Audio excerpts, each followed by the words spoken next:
Clobberin Time. It appears that the drama between Tyson Fury and Anthony Joshua is over. It looks like his next opponent will be Derek Chisora. That's going to be announced for December 3rd in Tottenham, for all accounts and reports. When you heard this, Dan, what were your immediate thoughts? Was that before or after I threw up in the toilet bowl?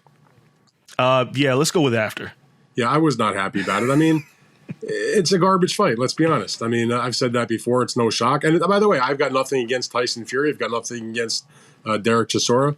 It's just not a worthy world championship fight when you're the heavyweight champion of the world, particularly when you spent the last couple of months, A, telling us you're retiring, B, telling us, all you wanted was a huge amount of money. You got to give me $500 million to come back. Then you said, I'm going to fight Joshua, but it has to be for free and no one can make any money. Then you were going to fight Chisora. Then you were going to fight Joshua again. You're going to offer him the fight, and it was going to be for a lot of money. Then you were going to fight Manuel Char, and that was your next opportunity. Then, by the way, you're changing trainers from Sugar Hill Stewart to Isaac Lowe. And, by the way, now I'm going to fight Chisora again. And then you cut off negotiations or discussions with Joshua because you gave him like 30 seconds to make a deal, and then you spend the last few weeks trying to nail down this Chisora deal, when in fact it seemed like that was going to be the case all along. So he already had 2 fights with Derek Chisora. Granted, they're several years ago. He won one easily by knockout, one easily by decision. There's not a single person on the planet Earth or anywhere else, frankly, in this galaxy or other, that is requesting a trilogy fight between Derek Chisora and Tyson Fury. And I understand if the heavyweight champion of the world wants to stay active and have a second fight this year, knowing that Alexander Usyk was not available at this present moment. But don't tell me you're fighting Joshua and then bring me Chisora. Don't play me like that. You know what I mean? Under promise and over deliver, not the other way around, which is what this is. How does Tyson Fury come out of the other side looking in this whole ordeal? Because, I mean, the social media was exhausting.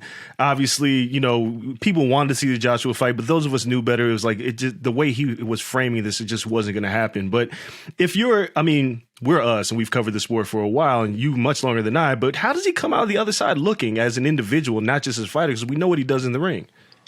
I don't think he cares so much about that. I mean, he's a great fighter. I mean, you can say whatever you want about what he does and how he handles himself outside of the ring. But inside the ring, he's a class fighter. He does his business. And I expect nothing less against Derek Chisora. He's trying to get his boy paid, give his guy a payday. By the way, I'm pretty sure that part of this was that knowing how much Tyson Fury loves money, despite what he says otherwise, they got Derek Chisora, I'm sure, for a very cheap price, relatively speaking. And that was part of the deal, that he fits the budget. And Tyson Fury gets to keep most of the rest of the money. I know one thing. On December 3rd, there are 2 trilogy fights. There's the trilogy fight between Tyson Fury and Derek Chisora, and there's also a trilogy fight between Juan Francisco Estrada and Roman Chocolatito Gonzalez. And I'm far more interested in the Roman Gonzalez and Estrada trilogy fight than I am in the Tyson Fury Derek Chisora trilogy fight. 100%. And before we dig into the past week, one other thing.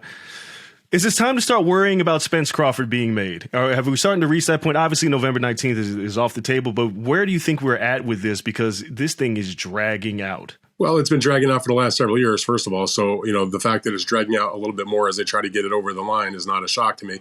I think, yes, you're right. This year is probably shot to bits. It's not going to happen in 2022. I'm hopeful that they'll have it in 2023. For what it's worth, if you look at the most recent agenda for the Nevada State Athletic Commission, there are multiple dates that are being placed on hold at MGM Grand by TGB Promotions, which of course would be the official promoter of that bout. I'm not saying that that's one of them, but they're making plans. And the bottom line is, and this has been the case for the past, got to be since probably in the middle part of August, I guess, frankly.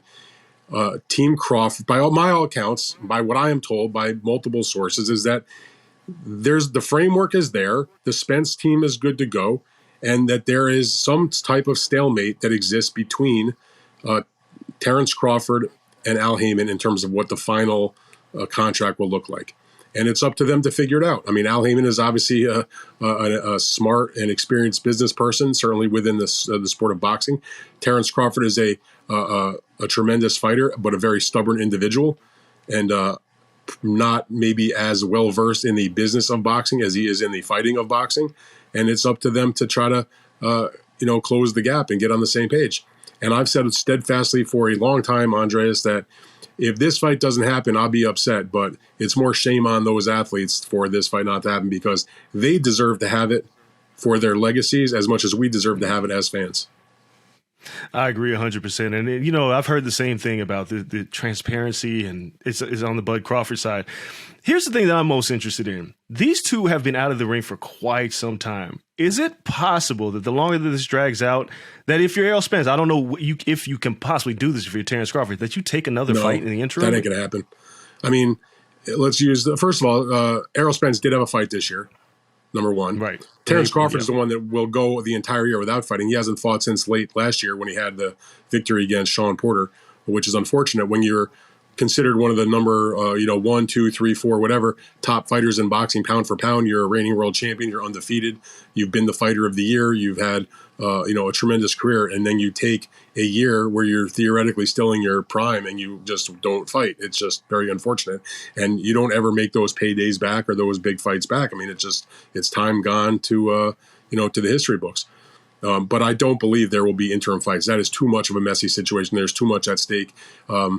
Sugar Ray Leonard came back after 4 years and didn't have a tune-up fight and went right in the ring with Marvin Hagler. So Terrence Crawford believes he's a historical figure on that level. Then he doesn't need a tune-up fight. You get right back in the ring with Errol Spence.